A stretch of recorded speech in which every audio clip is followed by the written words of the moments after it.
Well, hello and welcome to another edition of the Llama Commerce Show. This is a special bonus edition, Brooklyn style. Brett Curry here, lead strategist at Classy Llama, and I'm hanging out with the man himself, Ezra Firestone, our most regular guest on the Llama Commerce Show. And not only are you a guest, but I'm a guest. I'm a guest in the tank. What you call the tank. Now, I heard that the full name of this place is actually the Think Tank. But it's also like, see, the thing about the tank is you can have a tank. Like Justin and I had a tank this morning in the tank. So you have a tank. So a tank is like a strategy session or like a think tank session. Inside, it's like sort of a noun and a verb. So, but if we say that the show is in the tank today, that's not a bad thing. Well, we're having that's a good thing. It's a good thing. We're having a tank in the tank live for you, listener. This is epic. Now, we're without Kurt today. We had to kind of do this spur of the moment because of scheduling, so Kurt's not with us.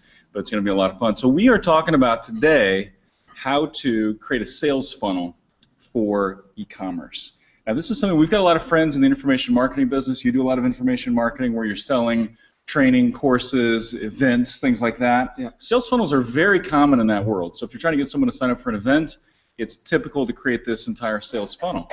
On the physical product side, the e-commerce side, usually it's add to product page into story. And that can work in some applications if you're running Google AdWords ads, product listing ads, but there's this whole other source of traffic that's out there that's massive. The biggest source of traffic is non-query based. And I think we have to break it down between query-based traffic and contextual traffic. And the reason why I think that information marketing businesses and services agencies, stuff like that, sell more through contextual traffic is because there's just not a whole lot of query-based traffic that you can get. Right.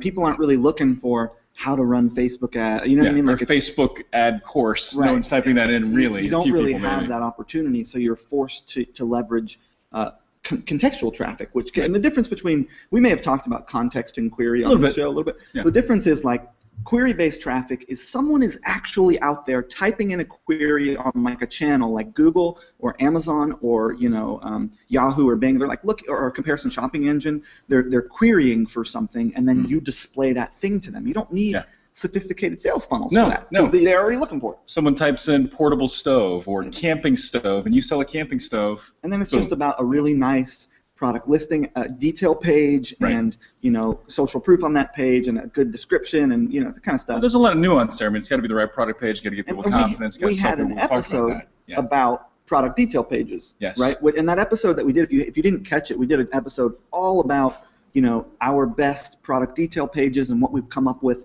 on the product detail page side for query-based traffic. But there's a whole other world out there. There is for physical product business owners as well. Right. As everyone else, and we've figured out on the physical product side how to leverage context, essentially Facebook advertising, Google Display Network, and other sources of contextual traffic. And literally, what contextual traffic is it's you're targeting someone, right? You're all internet businesses start with putting a message in front of a user, right? You're putting some kind of a message in front of a user. You're trying to get them to engage with that message, and then you're making them some kind of an offer at some point. Right? So, where am I?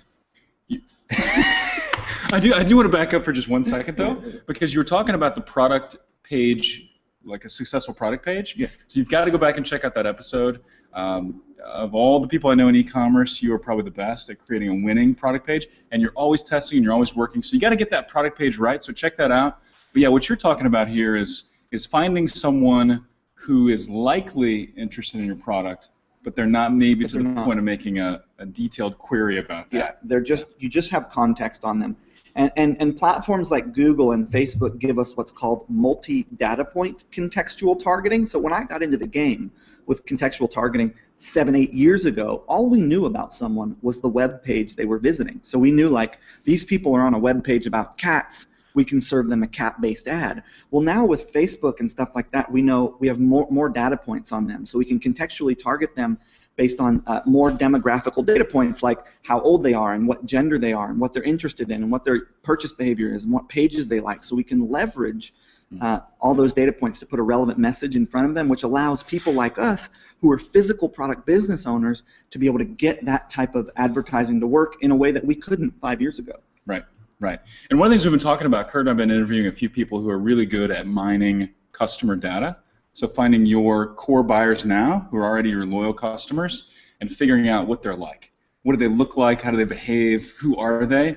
And then going on finding other audiences very similar to those folks. And there's a tool that Facebook rolled out to all of its advertisers just a few days ago called the Audience Insights tool, which allows you to put in, one fan page or one brand or one group of people and see all the rest of the people on Facebook who are just like them. So it makes it easy to create these audiences. But I think the reason why physical product business owners are so intimidated by contextual traffic is because it requires you to market in a different way than they're used to. They're used to just having, hey, here's my product, here's what it is. It's a great product page. You're sending that traffic there, but it doesn't work. So if you're contextually targeting someone, even if it's a great ad and a pretty optimized product page, it's really not enough yet. It's not, because they're not actively looking for it yet. You have to sell them on. You have to do a lot more selling with contextual traffic, and there's a couple ways to do that. There's our favorite way, which is what we call the tallywhacker. We've got names. Tallywhacker. Tallywhacker, baby.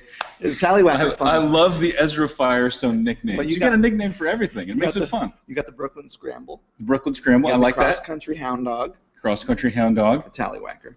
So the tallywhacker, that's for e-commerce. So there's the tallywhacker, and then there's the flim flam flummox. Okay, so I'll explain to you what the tallywhacker is. Okay. The tallywhacker is literally it's the exact same thing as sending query-based traffic to a product detail page, except for you're sending contextual traffic to a long-form sales page. So it's not a product detail page. It's a really long... that scares some e-commerce people because they don't understand it. Well, it requires you to understand copywriting, right? You have to write a sales message that engages someone in a story and then makes them a product offering. It's different. It's you have to engage them in a story and then make them a product offering through a sales message. And that sales message could be what's called a video sales letter. So it could be a long-form sales message through video, or it could be a long-form sales message through text and image. But the point is that the messaging, the actual sales cycle that you're bringing them through is much longer than just here's a product image. Yeah, you've got to sell them on. So let me give you a physical example. So my wife and I are here in New York. We've been walking all over the place. It's been a ton of fun. Actually, my legs are really sore. We don't walk this much in Springfield, Missouri. I'm starting to get in the groove a little bit. That's why I'm wearing a Brooklyn shirt. All my other shirts are sweaty, so I had to go buy a shirt today.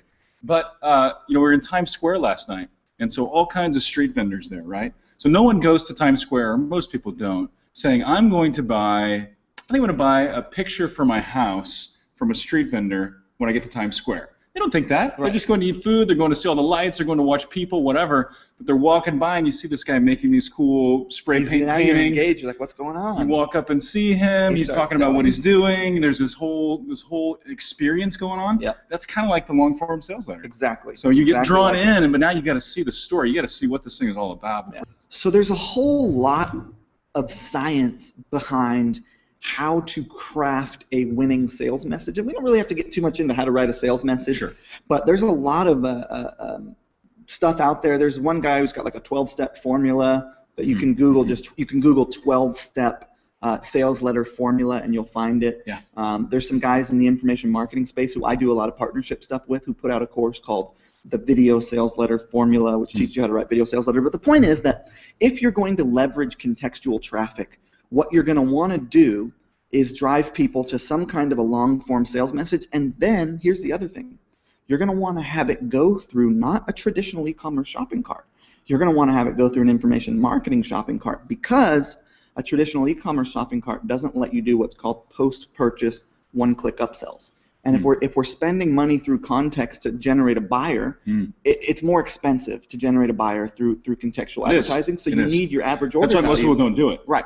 Wrong page. And they don't have an upsell funnel. No upsell. You want to have what's called an upsell tree, which is essentially means that right after they make a purchase, you're offering them an additional product for some kind of a discount or an additional something on the back end. They don't have to enter their credit card details in again. They can just press, yep, I want that. And you're able to get your average order value higher, right? So that way you can afford to do this contextual targeting. Because it's way easier once they've said yes to one thing, to say yes to the next thing is much easier. Right, and I can, in the show notes, give you an example of a long form, of a page where you've got a long form sales letter and then an upsell tree. The shopping carts that we like for this are one shopping cart. There's a new one by a friend of mine called Brian Moran. Well, he's not really, I mean, he's a guy that I know in the community who I'm now in communication with, who I really like. I think he's really smart, so I'm calling him a friend, but I haven't actually had a chance to hang out with him. But Casey's watching this. He's like, I'm not that guy's friend. Who is that? Anyways, he's got a product called Sam Cart, which is a new sort of one that allows you to do this kind of stuff. It gives you, automation, okay, whatever. So it gives you the ability to do that. Now, the other thing that we're doing is, to make this work, is we're doing something called smart automation. And what that means is, not everyone who lands on your sales page is going to buy your product, right? Sure. So you want to have a retargeting pixel on that sales page, so when the people land on it, you can follow them around with ads if they don't buy. And then you want to have a conversion pixel on the thank you page after they do buy, so you're not retargeting people who've already bought, right? Does that make sense? And then the other thing that we want to do, this is kind of getting, we may have to draw this funnel out for you on the whiteboard here in the back. I could draw the funnel out. Should I do that? Ooh, let's do that. All right, Awesome. Here we go. We're going to the whiteboard. So we have a Facebook advertisement here, and we're putting this through a Google URL builder link, right? Because for tracking purposes. Yep. Because on this page, on our sales page, we have Google Analytics, right? That's one thing we have on our sales page. The other thing that we have is what's called the Facebook retargeting pixel. So we've got a Facebook retargeting pixel so that we can actually build an audience of all the people we send from Facebook to our long-form sales page, right? Now, on this page, right, let's say they say, yes, Ezra and Brett, I want to buy your physical product. Then they move over to the shopping cart, right? But on step one of so we have a two-step shopping cart here. Step one is an email opt-in, so it's just enter your name and email address. Step Very one, easy. Right? Exactly. It puts them on an autoresponder sequence, right? So they're on. So that if they don't buy, now you're going to start reminding them, sending them offers. What we're going to do, at least the way we do it, is we hit them with content, 3 pieces of content that send them back over to the sales page. And this content that we send them is all the goal of that content. Because this is what's going to happen. 80% of people are not going to make it to or not even going to make it to step 2 of the cart. They're going to either drop off here, and you're going to need to retarget them, or they're going to opt into the opt onto the email list and never buy. Right? That's your cart abandonment. So we're hitting them with content, and that content is designed to have them give them social proof, engage them in more of a story, remind them why they might want to buy your product. It's like, It's even them further. It's like going back to our street example. It's a guy that maybe walks with them down the street a little bit and says, hey, I know you don't want to buy right now, but think about this. That's right. It's going to look great in your living room, behind your couch, and the kids are going to love it, or whatever. They require more engagement. They require more relationship building before they're going to take you up on a product offer. Okay, let's say they make it to step 2. Now, also on this... So the optimal list, step 2 is they make a purchase. Well, first here we've got a retargeting pixel, and we've got a conversion pixel, right? Because we want to be able to tell how many people made it from the cart to step 1, right? That's our first conversion action. So if they stop at the cart, you want to know that. Yeah, we want to retarget these people differently than these people, because these people are hotter, right? So we're retargeting these folks differently. So it's more, you have to understand how to craft sales funnels, right? You have to understand all this, how you're targeting and segmenting your users, and it's a bit more of a sophisticated sales funnel for a physical product. However, if you can do this, this is the ultimate scale for a physical product business. This is how you build almost no e-commerce companies are doing this at all. Right. Only the ones that, there's very few who are doing this. A lot of folks in the health and beauty space and the supplement space, those guys figured this out before, the traditional guys. But we're doing it with a guy who sells TENS units, back pain things. Yeah. Doing that with him. We got it in, obviously we're in the beauty space, so we do this in beauty. But it allows you to scale in a way that no other traffic source allows you to scale. There's literally unlimited scale here. You want to do 8 figures in your e-commerce business? This is going to be the easiest way to get there. Look, there's a lot of companies who are doing 8 figures off of AdWords and search engine optimization. But they've all got thousands of SKUs, and like if you want to be a small single brand retailer, you're gonna want to get good at contextual traffic. And there's a whole, we could talk about it, but let's keep going with the funnel. So we're retargeting these people. We've got a conversion action here. Not only do we have a Facebook conversion pixel, but we also have a Google Analytics goal, right? Because we want to track inside of Google Analytics how many people made it there. Absolutely. Right? Yep. Shopping cart step 2. This is actually where they buy. This is the billing page. Yep. Now, you could end there if you wanted. Or you could go to the upsell sequence, which is what we do to increase our average order value, which I think is a good idea. Would you like fries with that? Well, yeah, exactly. Yeah. So you want to supersize that order. Yeah. And then the thank you page. Now on the thank you page, we have something called smart automation. And any one of these shopping carts that you're going to use is going to allow you to do this. And what it does is it pulls you off of this autoresponder. Because you don't want to be following up with someone who already bought, right? So you have smart automation, and then of course you got your conversion pixels, you got your retargeting pixel, because what you can do is when you're retargeting the people who hit this page, you can exclude the buyer audience. Which is awesome. Right. So this is the Tallywhacker funnel. Tallywhacker. I love it. Now there's a way to modify this. Go ahead. You know what I can see here? So let's say that you are an e-commerce company, you've got 100 products, a couple thousand products, whatever. You can't do this for every product, but you could do this for a brand new product. That's right. This big push, it's going to be a hot seller, but not a lot of people are searching for it right now. This could be a way to go. And you could do it with your highest margin products, your best sellers.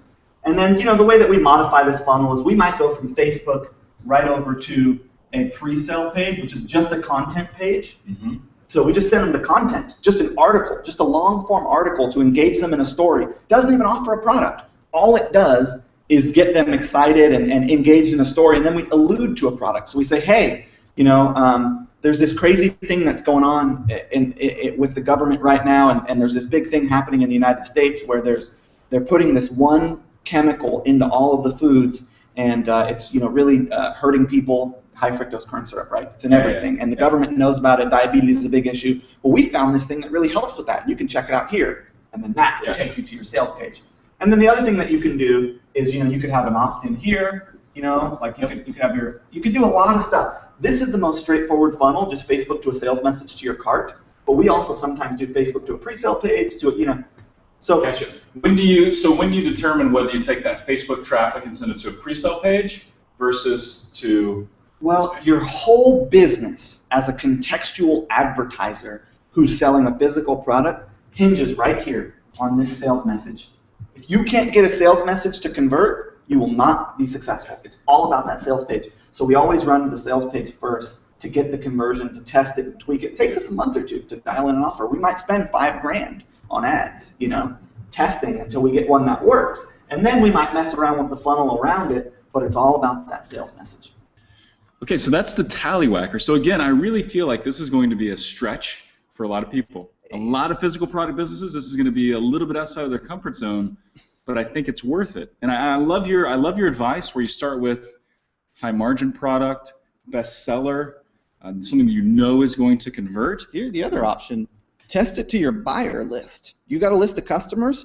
Write a long-form sales page about one of your products and email it to them. See how that works. You don't have to start with cold traffic. So that's a good idea. Start to warm traffic. And that way you're not really paying for the traffic, it's just an email, and then you can see if it converts there. And I think that, hey, this is a new kind of advertising for most physical product business owners. This is a new way of looking at your business. It's a new channel of visibility that requires a whole different business funnel, a whole different shopping cart, a whole different page structure. I mean, it's really different than what most physical product business owners are used to, but it's so effective. And if you spend some time, dialing this in, or even just looking at a way that maybe you could implement this in your business, it's going to be successful for you. And learning sales funnels and learning how to drive traffic through to your own sales funnels is really the way to scale your business. It's huge, and every industry is competitive. And every industry is becoming more competitive, whether it's another small e-commerce store or whether it's Amazon or Walmart. Competition is fierce.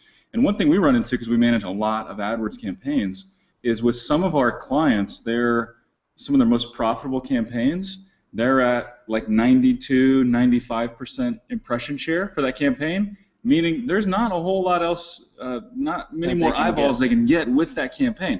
Now, we'd expand that campaign and grow it, but that doesn't always work. Here's another way to look at this, make it a little easier for you.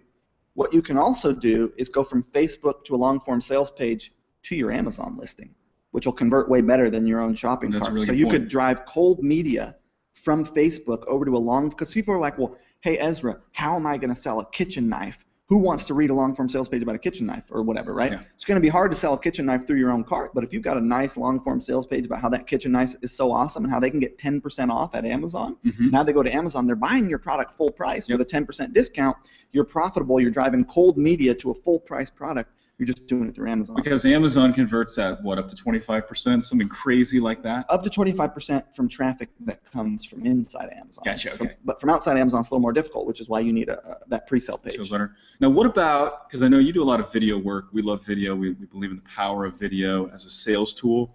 Do you typically want to incorporate video on that sales page, or are you mainly just relying on copy? What you want to do, our methodology is to write it as a sales letter first, get that to work, and then test a video after that, because Gotcha.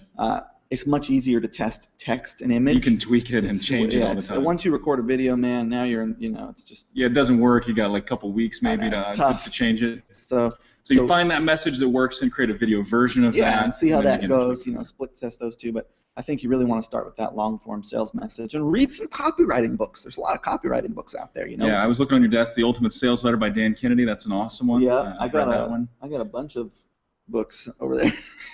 Look, I like to learn. I'm an avid consumer of content related to how to grow my business, and I think you should be too. Yep, absolutely. So we always like to wrap up with actionable bites that people can run with. Okay. And so number one, start by driving Facebook ads to a long-form sales page to Amazon. Just give a discount over at Amazon. If you have products on Amazon, it'll be easier to convert. Number two, write a sales message for your highest margined product. Test it. Start. Just write a long-form sales message. Test it with your own audience. Yeah, test it with your own audience. Test $100 in traffic to it, but just get out there and get started writing a sales message. Use lead pages to build your long-form sales page if you don't want to have design. But step one is you're going to have to get over that hurdle of being able to write a sales letter or pay someone to do it for you. But this business model is going to hinge on that sales message. So that's really what you're going to have to figure out how to write. Is that sales message. And I think my viewpoint is that you know your product line best, and you're going to be the best at writing that message. And just quickly, I'll pull up one of my video sales letter frameworks, because one of the ways that we run our business is through frameworks. So I'm just going to open it up here on the screen, and I'm going to grab the framework for you, and I'm going to just take you through it. So share the screen real quickly. We don't have to share the screen. I'll just talk it through. So video sales message framework. Step one, the hook. The hook is the attention grabber. The government is lying to you. That's a hook. And then number two, why is this important? This is important because if you don't read this message, it's possible that you will die 5 years earlier, right? I mean, maybe don't want to go that heavy, but that's too. Who are you and why should they listen? Hey, I'm Ezra, and I've been studying this for XYZ years, and here's my, this is why you should listen to me. What's the problem? Well, the problem, this is the next part, what's the problem? The problem is that there's this stuff that's in all your food, and it's really hurting your health, and it's bad for you, and et cetera, et cetera. And if you can really explain that problem well, that's where your message hinges on the ability to explain right, your sales video or your sales message. The better you can explain a problem to someone, then the more likely they're going to want to solve that problem, right? The next part is, how do you solve that problem? Hey, we've got this amazing... Here's how we crack the code. Yeah. Here's how we put this together to solve it better than anyone else, we feel like. Totally. Here's how you solve this here's how we've solved this problem. It's this awesome diet regimen, or it's this awesome product that we created for these reasons. Then, proof. So here's the results of people who've used this thing. Here's some testimonials. Here's science. If you don't have testimonials, use science authority, whatever, right? We're from Missouri, so it's the show me state. So we're all stubborn in Missouri. So we say that's what buyers are like as well. You've got to show them. Yes. Prove to them that what you're saying is exactly. Then you make the offer again. So then you say, hey, buy our product again, and then you overcome the main fears of loss or points of contention that someone might have.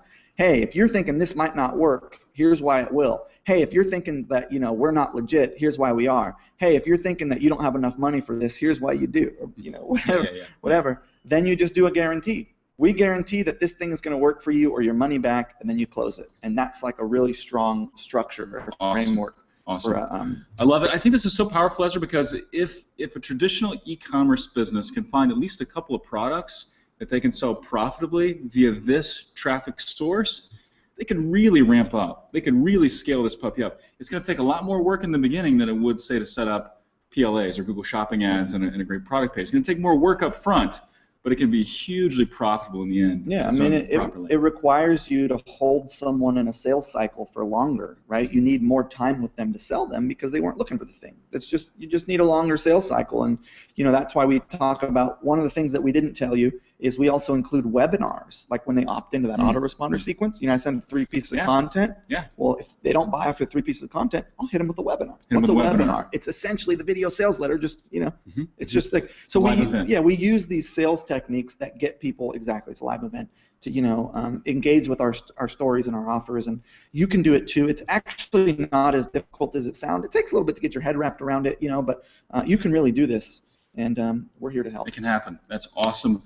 Well, I did not bring Ott, our one-armed table tennis trophy. The coconut water. We have the coconut water cup. So Ezra, you deliver the most value. You would be getting the award right now. I did, however, bring you some llama swag. You did. So you have a llama cup, llama shirt, and llama tattoos. We will be giving some swag away at Smart Marketer Live, which is on September 26th and 27th in Austin, Texas, just about 2 months from now. Would love to have you there. Yes, so come check it out. You will learn from the master himself how to do some of these things, how to sell on Amazon, all kinds of crazy cool stuff. Austin, Texas. What are the dates on that again? September 26th and 27th. I'm trying to get Brett to come down. I'm working on it. I hope that I can make it. I'm trying. So anyway, Ezra, thanks for joining us. Now, can we show the secret handshake on the show? This is the tank handshake, right? Which one are you trying to do? Boom. You never explode the rock. Don't do it. Don't explode the rock. Kurt likes to explode the rock, but I'm trying to get him to stop. Never explode. Never explode. Because everyone always wants to be like, Pah! You just don't want to do it. I think that's tired. I think that's played. It's old, man. And everyone's. I've always been against exploding the rock. I have to admit, I was caught up in it for a minute when it first came out.